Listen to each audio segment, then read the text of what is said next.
오늘도 변함없는 믿음으로 하나님을 의지하는 여러분 모두에게 하나님께로부터는 풍성한 은혜와 사랑이 넘치게 되기를 주님 이름으로 축복합니다.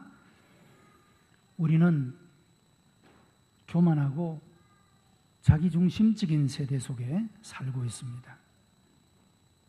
오늘 살아가는 많은 사람들은 자랑을 하나의 덕으로 생각하고 겸손은 약자의 특징으로 간주하고 있습니다.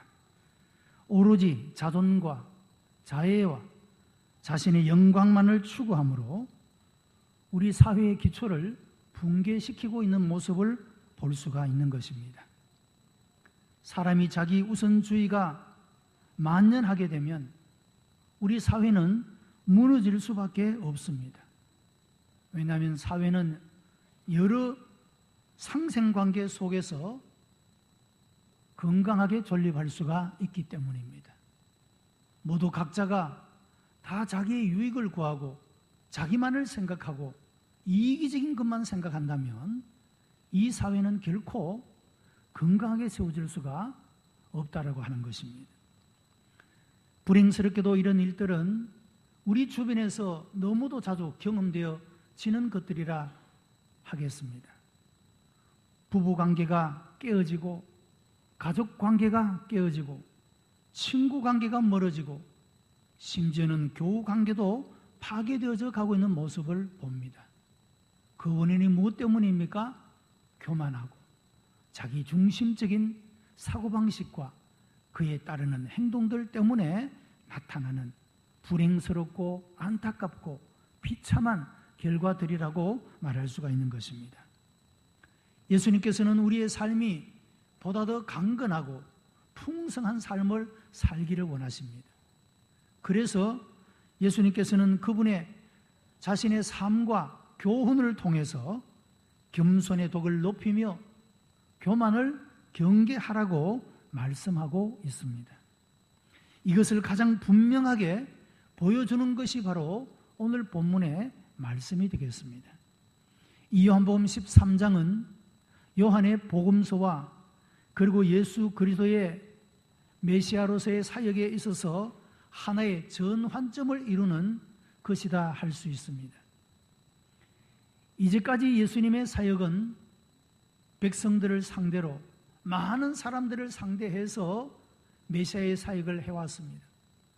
그러나 그들이 듣지 않고 믿지 않음으로 말미암아 이제 그 사역의 방향을 바꾸어서 제자들을 상대로 해서 말씀을 가르치고 있는 모습을 볼 수가 있다는 것입니다.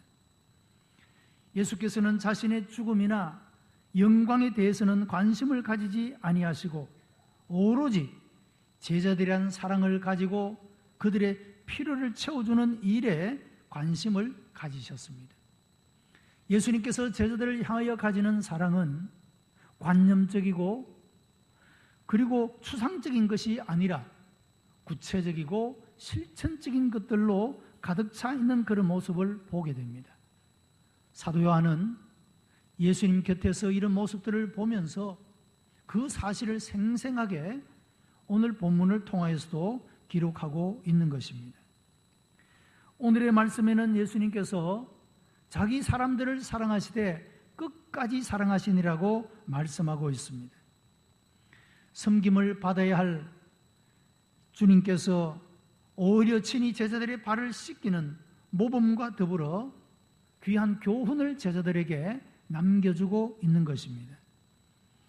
우리가 유대인들의 생활 풍속을 보게 되면 집 입구에는 큰 물 항아리가 있어서 밖에서 활동을 하다가 집으로 돌아오면 종들이 그 발을 씻어주는 그런 풍습을 가지고 있습니다.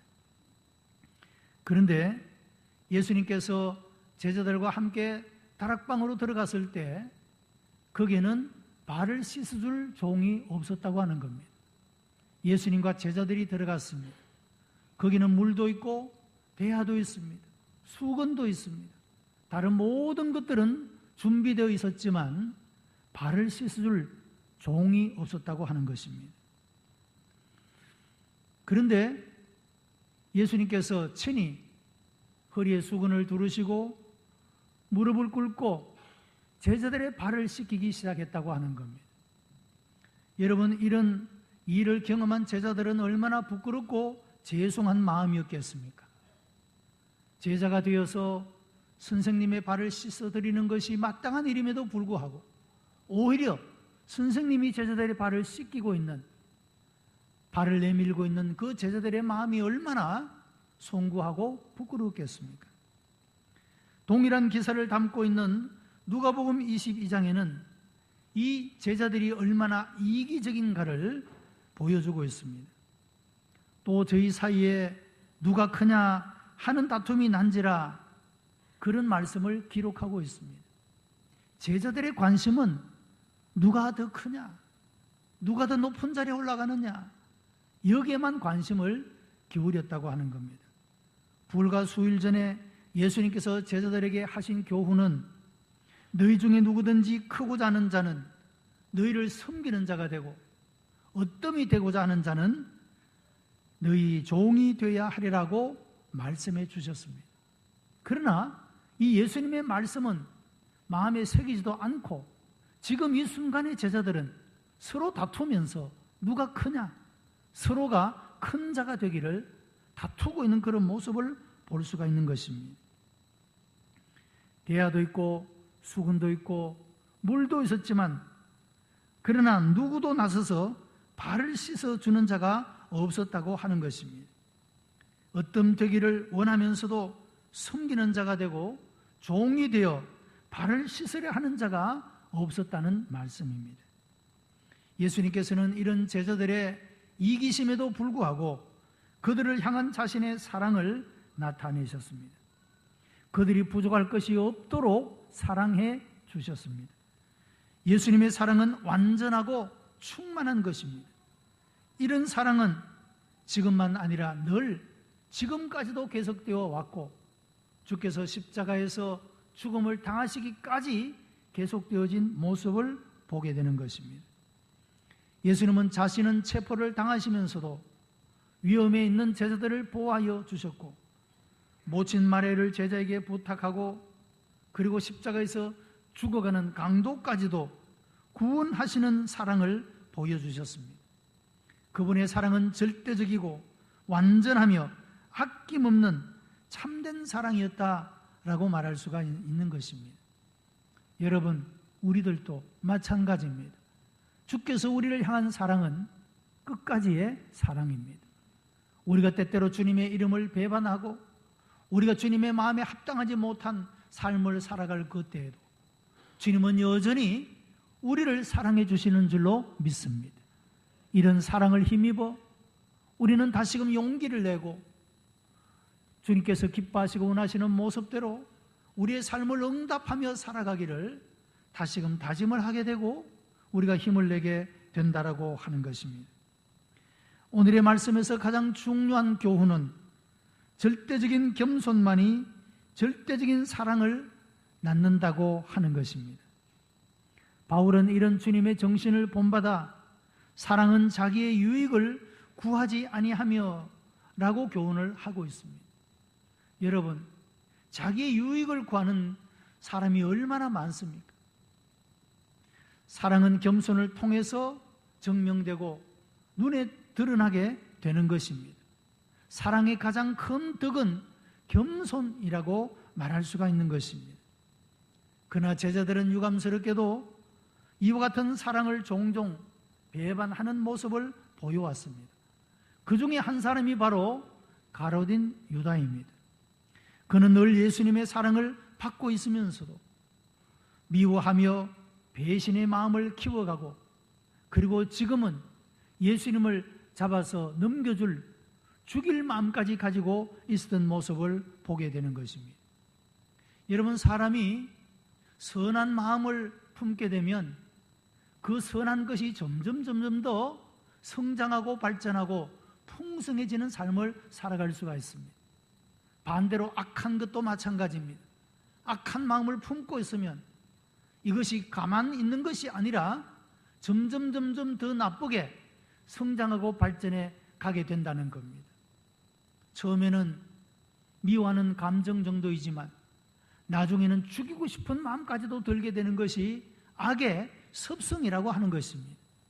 그러므로 우리는 우리 마음에 품은 것이 악인지 선인지를 분별하고 악은 모양이라도 내어버리는 결단이 필요한 것입니다. 우리 마음속에 이런 선한 마음, 예수 그리스도의 마음을 품을 수 있도록 그렇게 우리가 힘써야 한다는 것입니다. 예수님께서는 유다의 이런 속마음이 어떻다는 것을 아시면서도 유다에게 보여주신 것은 사랑의 마음뿐이었습니다. 유다가 예수님을 증오할수록 그를 향한 예수님의 사랑은 더욱더 빛이 났던 그런 모습을 보게 되는 것입니다. 유다의 무한한 악을 무한한 선으로 대우하시는 그런 모습인 것입니다. 여러분, 이것이 주님의 마음입니다. 주님을 사랑하는 성도 여러분, 여러분 모두가 다 이런 마음을 품게 되기를 주님의 이름으로 축복합니다. 예수님의 세족 행위는 제자들에게 뼈저린 교훈을 주었습니다. 남들보다 높아지려는 욕심을 가진 사람은 사랑과 겸손과 봉사와는 거리가 멉니다. 교만하고 자기중심적인 사람은 사랑과 겸손의 마음을 품지 않습니다. 이런 사람은 비록 주를 위한다는 생각으로 무슨 봉사일을 할지라도 사실은 자기의 일을 하고 있는 것입니다. 결국에는 헛된 수고에 불과하다, 그런 말입니다. 우리가 겸손한 마음으로 봉사하지 않으면 그것은 결국에는 자기 자신을 나타내고자 하는 일이고 자기의 유익을 구하고자 하는 일에 불과한 것이고 그 모든 수고는 결단코 주님께서 기억하지 않으시는 헛된 수고에 불과하다고 하는 것입니다. 존귀와 영광이 넘치는 천지의 주제이신 하나님께서 이 땅에 오신 자체가 겸손이요 그가 바닥에 무릎을 꿇고 죄인들의 발을 씻어주는 것은 말로 표현할 수 없는 겸손인 것입니다. 요한은 이런 주님의 교훈을 마음에 새기며 형제들아, 우리가 말과 혀로만 사랑하지 말고 행함과 진실함으로 하자라고 권면하고 있습니다. 참된 사랑은 말로 하는 것이 아니라 행동하는 사랑이라고 교훈하고 있는 것입니다. 베드로는 주님께서 자기의 발을 씻기실 때 주여 주께서 내 발을 씻기시나이까 죄송한 마음을 이렇게 고백합니다. 그때 주께서는 내가 너를 씻기지 아니하면 내가 나와 상관이 없다라고 말씀을 하십니다. 이때 베드로는 주여 그러면 내 발뿐 아니라 내 손과 머리도 씻겨 주옵소서라고 요구하게 되는 것입니다. 우리는 이 예수님과 대화를 하는 베드로를 통해서 많은 교훈들을 배우게 됩니다. 목욕한 자는 발밖에 씻을 필요가 없느니라, 주님은 그렇게 말씀을 하셨는데 목욕한다는 것은 예수 그리스도를 믿음으로 예수 그리스도의 십자가의 보혈로 씻김을 받아서 구원받은 것을 의미하는 것입니다. 그러나 구원받은 우리가 여전히 연약함 가운데 주님을 배반하고 주님의 마음을 아프게 하고 주님의 뜻대로 살지 못하는 부족함과 연약함을 가지고 살아갑니다. 이렇게 더러워진 우리는 어떻게 해야 하느냐 하는 것입니다. 그것은 마치 발을 더럽힌 자가 발을 씻는 것처럼 우리가 이 주님 앞에 우리의 죄를 자백함으로 발을 씻음으로 깨끗함을 받아야 한다는 교훈을 남겨주고 있습니다. 요한일서 1장 9절에 만일 우리가 우리의 죄를 자백하면 주는 미쁘시고 의로우사 우리의 죄를 깨끗하게 하실 것이요 라고 말씀하고 있습니다. 구원받은 우리가 짓는 죄는 어떻게 해야 하느냐? 그것은 날마다 우리의 죄를 주님 앞에 자백함으로 용서함받고 깨끗함을 얻을 수가 있다는 말씀입니다. 하나님이 왜 우리들에게 그런 요구를 하십니까? 하나님의 자녀인 우리들이 거룩하게 살아가기를 원하시기 때문입니다. 정결하고 깨끗한 삶을 살아가기를 원하시기 때문이라고 하는 것입니다.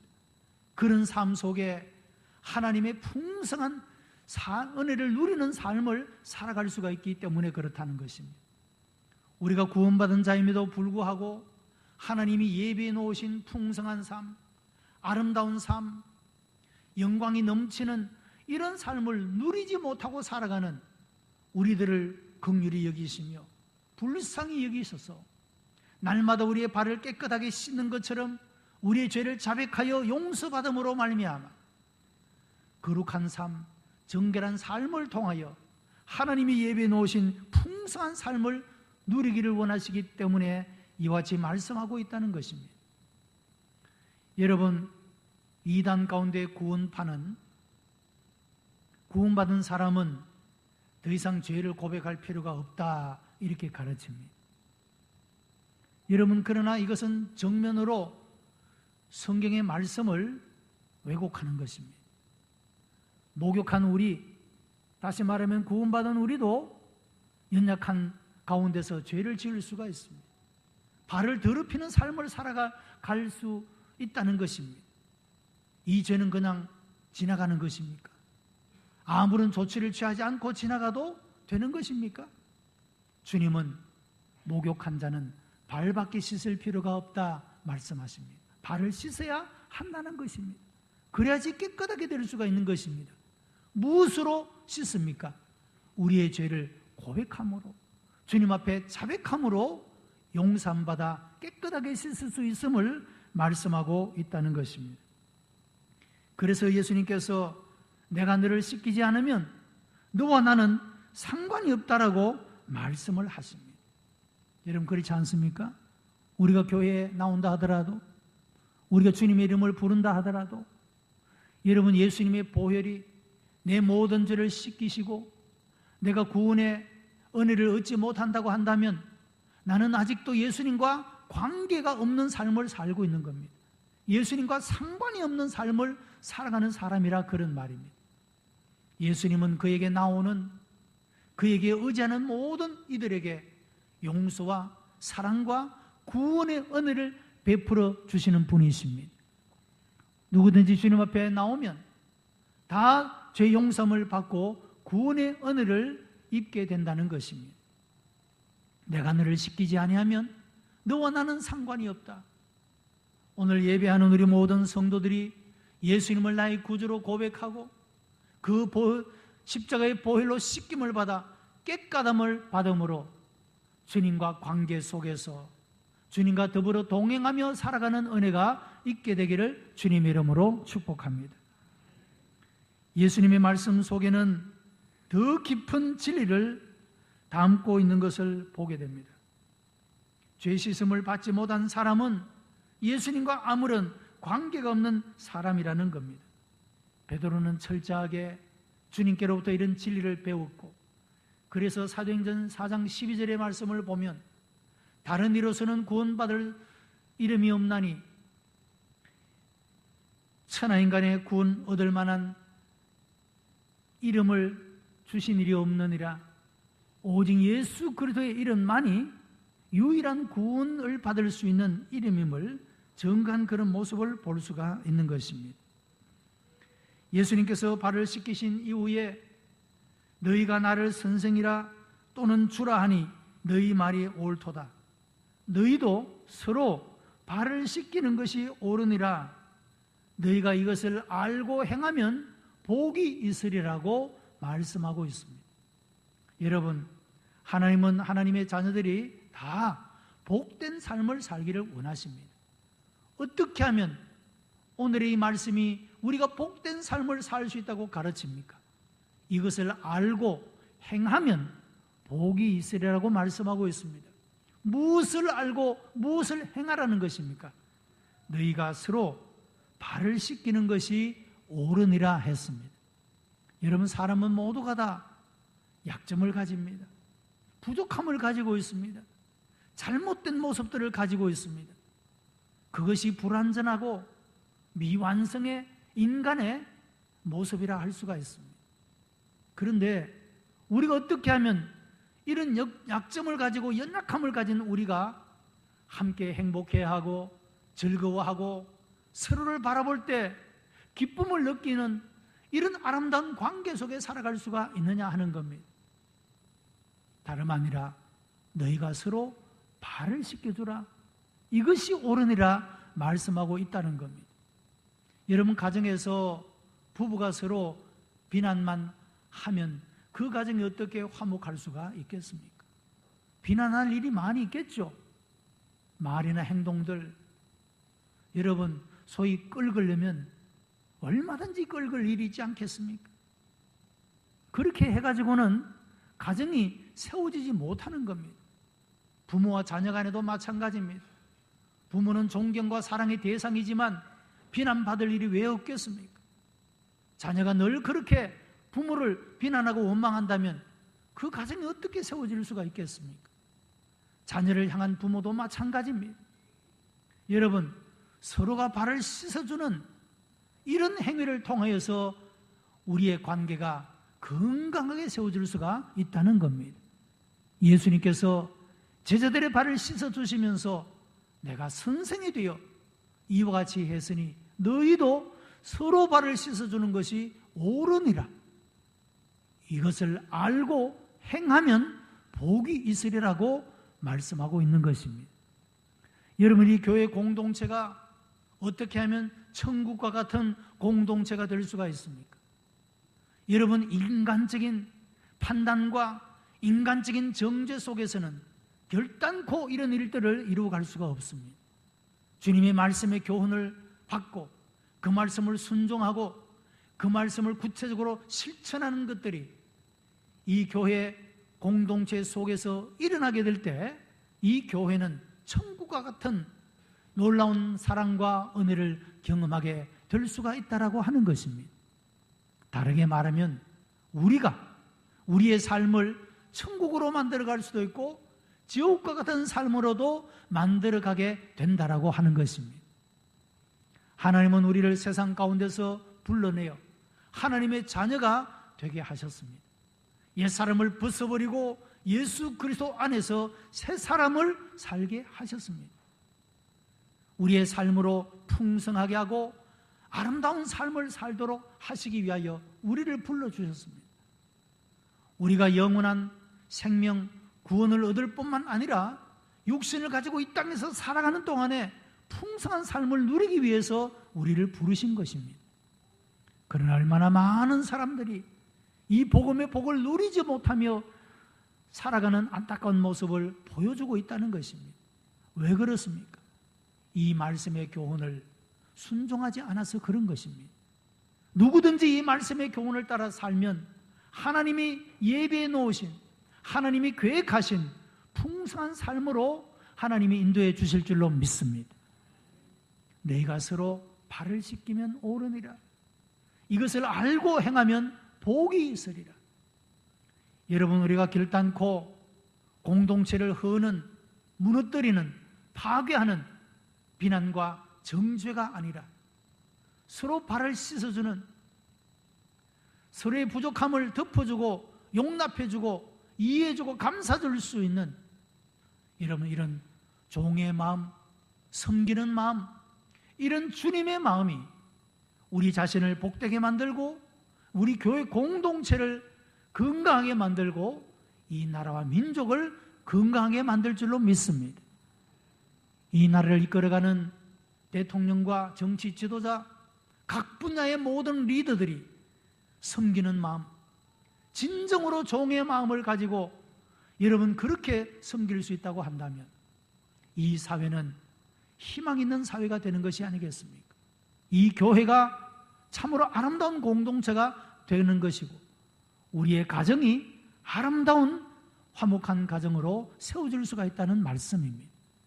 이 주님의 교훈의 말씀을 마음에 새기고 이 말씀을 순종하고 이 말씀을 실천하여 열매 맺음으로 여러분의 삶이 진실로 복된 삶이 되기를 바랍니다. 여러분을 통하여서 여러분과 관계되는 모든 것들에 하나님의 은혜와 사랑과 능력이 넘쳐나게 되기를 주님 이름으로 축복합니다. 기도하십시오. 은혜가 풍성한 하나님, 감사와 찬송과 영광을 하나님 앞에 올려드립니다. 이기적인 세상입니다. 자기만 아는 세상입니다. 그러나 그런 가운데서도 우리는 오직 주의 교훈을 따라 살고 주님을 믿는 믿음 안에서 살고 온전히 주님 말씀 안에 살아가도록 용기와 담대한 마음을 주옵소서. 이 삶이 풍성한 은혜의 길이며 생명의 길이며 능력의 길임을 믿고 순종하며 이 걸음을 걷게 하여 주시옵소서. 구주 예수 그리스도의 이름으로 기도드리옵나이다. 아멘.